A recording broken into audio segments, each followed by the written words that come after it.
क्या आप जानते हैं जिस भारत में आज संविधान का गर्व किया जाता है, उसी भारत में डॉक्टर अंबेडकर के खिलाफ वो बड़े नेता थे जिनकी एक चाल ने इस देश को सदियों पीछे धकेल दिया। असली गद्दारी जानिए आज भारत जिस संविधान पर गर्व करता है, जिसकी वजह से हर नागरिक को बराबरी का हक मिला, उस संविधान के निर्माता डॉक्टर भीमराव अंबेडकर ने उस वक्त वो लड़ाई लड़ी थी जब पूरा सिस्टम उनके खिलाफ था। आज हम उनके विचारों की बात करते हैं, लेकिन उस समय उनका विरोध करने वाले कौन थे? वही लोग जिन्होंने अंबेडकर के सपनों को कुचलने की पूरी कोशिश की। उन्होंने सिर्फ डॉक्टर अंबेडकर का नहीं बल्कि पूरे भारत के दलित, बहुजन, शोषित समाज का गला घोंटने का काम किया। लेकिन इस कहानी में सबसे बड़ी बात यह है, डॉक्टर अंबेडकर जैसा कोई नहीं था, ना है, ना होगा। जिस देश में अंबेडकर ने संविधान लिखा, उसी देश में उन्हें अपमानित किया गया, मगर उन्होंने कभी हार नहीं मानी। उनकी ताकत थी ज्ञान, तर्क और इंसाफ। उनका हर कदम, हर फैसला इस देश के लिए था, लेकिन विरोधियों की चालें इस देश को तोड़ने के लिए थीं। आज हम उन चेहरों को सामने लाएंगे जो देश की असली प्रगति के दुश्मन थे, और हम दिखाएंगे कैसे डॉक्टर अंबेडकर अकेले पूरी व्यवस्था से लड़ते रहे। ये सिर्फ कहानी नहीं, ये सच्चाई है। डॉक्टर अंबेडकर के खिलाफ सबसे बड़ा और संगठित विरोध उस समय के बड़े नेताओं से ही आया था। नाम लेने में संकोच नहीं होना चाहिए। गांधी, नेहरू और पटेल जैसे नाम जो आज इतिहास में बड़े सम्मान से लिए जाते हैं, उन्होंने अंबेडकर की राह में सबसे ज्यादा रोड़े अटकाए। सबसे पहले बात करते हैं गांधी की। जब अंबेडकर ने दलितों के लिए अलग निर्वाचक मंडल की मांग की थी, तो गांधी ने पूना पैक्ट के जरिए उसे कुचल दिया। गांधी ने उपवास रखकर अंबेडकर पर दबाव बनाया ताकि दलितों को राजनीतिक शक्ति न मिले। सवाल यह है, अगर गांधी वाकई सबके हितैषी थे तो उन्होंने दलितों के अधिकारों पर सौदा क्यों किया? क्यों अंबेडकर की राजनीतिक आवाज को खत्म करने की कोशिश की गई? दूसरी तरफ नेहरू का रवैया भी कोई अलग नहीं था। जब अंबेडकर ने हिंदू कोड बिल लाकर महिलाओं को अधिकार देना चाहा, तो नेहरू सरकार ने उसे संसद में पास कराने से रोका। आखिर क्यों अंबेडकर के आधुनिक भारत बनाने के सपने को बार बार रोका गया? और पटेल, जिनके बारे में कहा जाता है कि वो भारत के लौह पुरुष थे, वो भी अंबेडकर से कई मुद्दों पर असहमत थे और खुलेआम उनकी आलोचना करते थे। ये वही लोग थे जिन्होंने पर्दे के पीछे अंबेडकर को नीचा दिखाने में कोई कसर नहीं छोड़ी। लेकिन अंबेडकर अकेले नहीं झुके। उनके पास न सत्ता थी, न भीड़, बस एक कलम थी, और वही कलम आज भारत की सबसे बड़ी ताकत बन गई। जिस संविधान पर भारत चलता है, उसकी बुनियाद अंबेडकर ने रखी थी। अगर उस वक्त गांधी, नेहरू, पटेल की राजनीति न होती तो आज भारत कहीं आगे होता। इतिहास के पन्नों में जो लिखा गया है वो अधूरी कहानी है। असली कहानी ये है कि अंबेडकर ने देश के लिए वो कुर्बानी दी जिसकी कल्पना भी कोई नहीं कर सकता। डॉक्टर अंबेडकर की असली ताकत उनकी शिक्षा थी। जिस समय भारत के करोड़ों लोग शिक्षा से वंचित थे, अंबेडकर ने अमेरिका और लंदन से डिग्रियां ली। यही बात उस दौर के ब्राह्मणवादी नेताओं को खटकती थी। वे जानते थे कि अगर अंबेडकर का विचार आगे बढ़ा तो वर्ण व्यवस्था खत्म हो जाएगी। यही कारण था कि संविधान सभा में भी अंबेडकर को बार बार अपमानित किया गया। लोग उनके कपड़ों पर टिप्पणी करते थे, उनके उच्चारण पर हंसते थे, लेकिन अंबेडकर ने हर अपमान को अपने आत्मसम्मान में बदल दिया। गांधी, नेहरू, पटेल ने मिलकर उन्हें राजनीतिक तौर पर अलग थलग करने की साजिश रची। जब अंबेडकर ने अलग दलित आंदोलन शुरू किया तो उसे देश विरोधी घोषित कर दिया गया। सवाल यह है, जो आदमी दलितों को बराबरी दिलाना चाहता था, उसे देश विरोधी क्यों कहा गया? असल में वो ब्राह्मणवादी ताकतें थीं जो चाहती थीं कि भारत हमेशा जातिवाद में डूबा रहे ताकि कुछ खास जातियों का वर्चस्व बना रहे। अंबेडकर का विरोध व्यक्तिगत नहीं था, वो पूरी व्यवस्था के खिलाफ थे। उन्होंने हिंदू धर्म की कुरीतियों पर हमला किया, इसलिए उन्हें हिंदू विरोधी कहा गया। लेकिन क्या सच्चाई को सामने लाना गुनाह है? अंबेडकर ने हमेशा कहा, मैं उस धर्म को नहीं मान सकता जो इंसानों में भेदभाव करे। यही वजह थी कि उन्होंने आखिर में बौद्ध धर्म अपनाया ताकि शोषित समाज को आत्मसम्मान मिल सके।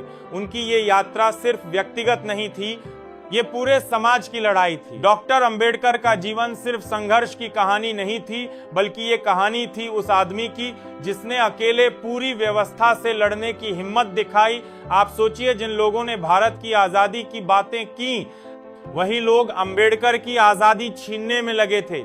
आजादी का मतलब सिर्फ अंग्रेजों से आजादी नहीं था, बल्कि उस जातिगत शोषण से भी आजादी थी जो भारत को अंदर से खा रही थी। लेकिन जब अंबेडकर ने दलितों के लिए बराबरी की मांग रखी, तो नेहरू और गांधी जैसे बड़े नेता सामने आकर उन्हें रोका। क्या ये वही भारत था जिसके लिए करोड़ों लोगों ने कुर्बानी दी थी? हिंदू कोड बिल इसका सबसे बड़ा उदाहरण है। डॉक्टर अंबेडकर ने जब महिलाओं को समान अधिकार देने की बात की, तो संसद में हंगामा हुआ। वही नेता जो आज समाज सुधारक कहे जाते हैं, उन्होंने महिलाओं के अधिकारों का विरोध किया। अंबेडकर ने बार बार कहा, अगर भारत को आगे बढ़ाना है तो जातिवाद और लैंगिक भेदभाव खत्म करना होगा। लेकिन सत्ता के लालची नेताओं ने सिर्फ अपनी कुर्सी बचाने के लिए इस बिल को पास नहीं होने दिया। आखिरकार थक हार कर अंबेडकर को कानून मंत्री के पद से इस्तीफा देना पड़ा। सोचिए, जिसने संविधान दिया उसे ही अपनी कुर्सी छोड़नी पड़ी। ये सिर्फ राजनीतिक धोखा नहीं था, ये इस देश की आत्मा के साथ धोखा था। डॉक्टर अंबेडकर के साथ सबसे बड़ा धोखा तब हुआ जब उन्होंने महिलाओं के अधिकारों के लिए हिंदू कोड बिल पेश किया। इस बिल का मकसद था महिलाओं को संपत्ति में बराबरी, विवाह में अधिकार और तलाक का हक देना। लेकिन यही वो जगह थी जहां उनके विरोधियों का असली चेहरा सामने आया। नेहरू सरकार ने बार बार उस बिल को रोका, संसद में चर्चा नहीं होने दी। आखिरकार डॉक्टर अंबेडकर ने इस साजिश को समझा और मंत्री पद से इस्तीफा दे दिया।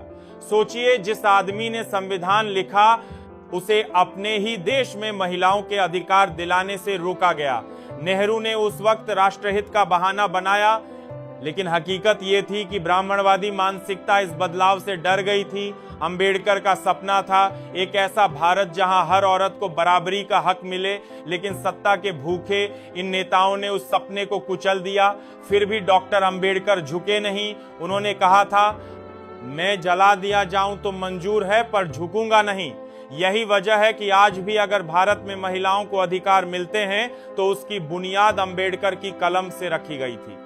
डॉक्टर अंबेडकर के जीवन का सबसे दर्दनाक अध्याय तब शुरू हुआ जब उन्होंने महसूस किया कि हिंदू धर्म में शूद्रों और दलितों के लिए कोई स्थान नहीं है।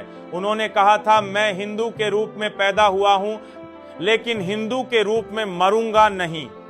ये बयान सिर्फ शब्द नहीं थे, ये उस यातना की कहानी थी जो उन्होंने पूरी जिंदगी झेली थी। पूना पैक्ट से लेकर हिंदू कोड बिल तक हर जगह उनके खिलाफ साजिशें रची गईं। आखिरकार जब उन्हें लगा कि जातिवादी मानसिकता कभी नहीं बदलेगी, तो उन्होंने बौद्ध धर्म अपनाने का ऐतिहासिक फैसला लिया। ये सिर्फ धर्म परिवर्तन नहीं था, ये एक क्रांति थी। उन्होंने करोड़ों लोगों को संदेश दिया कि अगर इस समाज में सम्मान नहीं मिलता तो नया रास्ता बनाना पड़ेगा। लेकिन विरोधियों ने इसे भी तोड़ मरोड़ कर देशद्रोह बताया। असल में देशद्रोही वो थे जिन्होंने देश को जातिवाद के जहर में डुबो दिया। अंबेडकर का बौद्ध धर्म अपनाना उनकी सबसे बड़ी जीत थी, क्योंकि उन्होंने भय और गुलामी की जंजीरों को तोड़ा था। आज हम जो बराबरी की सांस लेते हैं, वो अंबेडकर की इसी बगावत की वजह से मुमकिन हो पाया है। सोचिए, अगर डॉक्टर अंबेडकर इस देश में नहीं होते तो आज भारत का क्या हाल होता। जिस संविधान पर आज गर्व किया जाता है, वो कभी बना ही नहीं होता। दलित, बहुजन, महिलाओं को शिक्षा, नौकरी, वोट देने का अधिकार शायद कभी नहीं मिलता। भारत आज भी वर्ण व्यवस्था के उसी अंधेरे में जकड़ा होता, जहां कुछ ऊंची जातियों का राज चलता और बाकी करोड़ों लोग सिर्फ गुलाम बने रहते। अंबेडकर अकेले वो शख्स थे जिन्होंने उस अंधेरे में रोशनी की लौ जलाई। उन्होंने कहा था, शिक्षित बनो, संगठित रहो और संघर्ष करो। अगर अंबेडकर नहीं होते तो शायद आज भी हमारे समाज में छुआछूत खुलेआम चलता, दलितों का मंदिरों में प्रवेश रोक दिया जाता, महिलाएं बिना अधिकारों के जीने को मजबूर होती। अंबेडकर ने भारत को संविधान ही नहीं दिया, उन्होंने आत्मसम्मान का पाठ पढ़ाया। उनके विरोधियों ने भारत को जातिवाद में डुबोने की पूरी कोशिश की, लेकिन अंबेडकर ने इस देश को संविधान, शिक्षा और बराबरी का रास्ता दिखाया। असली भारत, असली आजादी तभी आई जब अंबेडकर ने कलम उठाई, और ये सच कभी कोई मिटा नहीं सकता। डॉक्टर अंबेडकर के विरोध में खड़े हुए नेता सिर्फ विरोधी नहीं थे, बल्कि उस ब्राह्मणवादी सोच के प्रतिनिधि थे जो सदियों से दलितों और शोषितों को दबाकर रखना चाहती थी। अंबेडकर की सबसे बड़ी ताकत यही थी कि उन्होंने उन चेहरों को बेनकाब किया जो ऊपर से देशभक्त दिखते थे लेकिन असल में जातिवाद के पोषक थे। अंबेडकर ने अकेले वो कर दिखाया जो करोड़ों लोगों का सपना था, बराबरी, न्याय और सम्मान। आज जिन नेताओं के नाम पर सड़कें और स्टैच्यू बनते हैं, असल में इतिहास उन्हें धोखेबाज के तौर पर याद रखेगा। अंबेडकर को कभी सत्ता नहीं मिली, लेकिन उन्होंने विचारों से सत्ता को हिला दिया। अगर आज आप बराबरी से जी रहे हैं तो उसकी वजह अंबेडकर हैं। अंबेडकर ने सिर्फ संविधान नहीं लिखा, उन्होंने भारत को इंसानियत सिखाई। अगर आपको लगता है कि डॉक्टर अंबेडकर के साथ इस देश में अन्याय हुआ, तो इस वीडियो को हर उस इंसान तक पहुंचाओ जो सच्चाई जानना चाहता है। आज भी अंबेडकर के विचार दबाए जा रहे हैं, लेकिन ये हमारी जिम्मेदारी है कि हम सच को आवाज दें। वीडियो को लाइक करें, शेयर करें और चैनल को सब्सक्राइब करें, और कमेंट में अपनी राय जरूर लिखिए ताकि पूरी दुनिया जाने कि अंबेडकर का सपना अभी जिंदा है। अगली बार हम और गहरे सच लेकर आएंगे। भीम का मिशन खत्म नहीं हुआ है, अभी तो शुरुआत है। मिलते हैं अगले वीडियो में, तब तक के लिए जय भीम, जय भारत।